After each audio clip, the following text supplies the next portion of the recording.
Assalamualaikum warahmatullahi wabarakatuh. Saya Irvina Yunita dari kelas 11 SOS 4, asal sekolah SMA Negeri 1 Babelan. Di sini saya akan menjelaskan bab 6 ekonomi tentang APBN dan APBD. Pengertian APBN. Apa sih APBN? APBN singkatan dari Anggaran Pendapatan dan Belanja Negara. Kalau APBD adalah Anggaran Pendapatan dan Belanja Daerah. Ada dua pengertian yang bisa kita jadikan dasar untuk merumuskan pengertian APBN. Pertama, Undang-Undang Dasar 1945 dalam pasal 23 menjelaskan bahwa anggaran pendapatan dan belanja negara sebagai wujud dari pengelolaan keuangan negara ditetapkan setiap tahun dengan undang-undang dan dilaksanakan secara terbuka dan bertanggung jawab untuk sebesar-besarnya kemakmuran rakyat. Kedua, dalam Undang-Undang Nomor 17 Tahun 2003 tentang Keuangan Negara, Pasal 1 menjelaskan yang dimaksud dengan anggaran pendapatan dan belanja negara. Selanjutnya disebut APBN, adalah rencana keuangan tahunan pemerintah negara yang disetujui oleh Dewan Perwakilan Rakyat. APBN itu merupakan daftar yang memuat rincian berbagai sumber pendapatan negara dan jenis-jenis pengeluaran negara dalam satu tahun.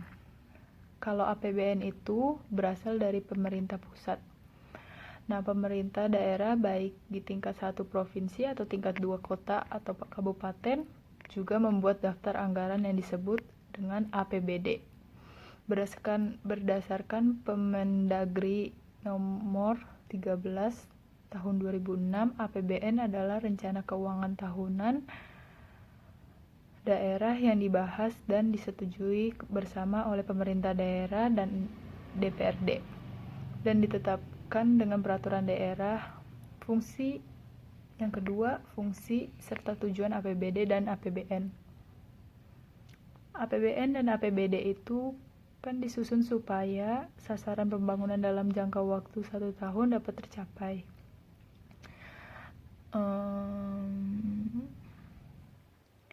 Pertama,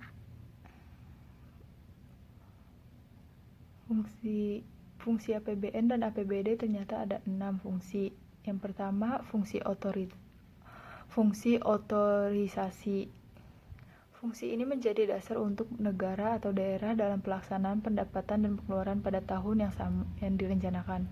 Kedua, fungsi perencanaan. APBN atau APBD dibuat sebagai pedoman untuk merencanakan kegiatan pada tahun anggaran yang direncanakan. Terus yang ketiga, fungsi ketiga, pengawasan. APBN atau APBD menjadi pedoman penyelenggaraan kegiatan sudah sesuai dengan ketentuan atau belum. Fungsi keempat ialah fungsi alokasi. Fungsi ini dapat dikatakan sebagai penyediaan barang publik atau sektor pembangunan. Terus APBN atau APBD kan bersumberan dari pajak. Nah, dialokasi. Fungsi keempat ialah fungsi alokasi. Fungsi ini dapat dikaitkan sebagai penyediaan barang publik atau serta pembangunan. APBN atau APBD kan bersumberan dari pajak. Nah, dialokasikan oleh untuk membangun sarana umum yang nantinya bisa memacu pertumbuhan ekonomi.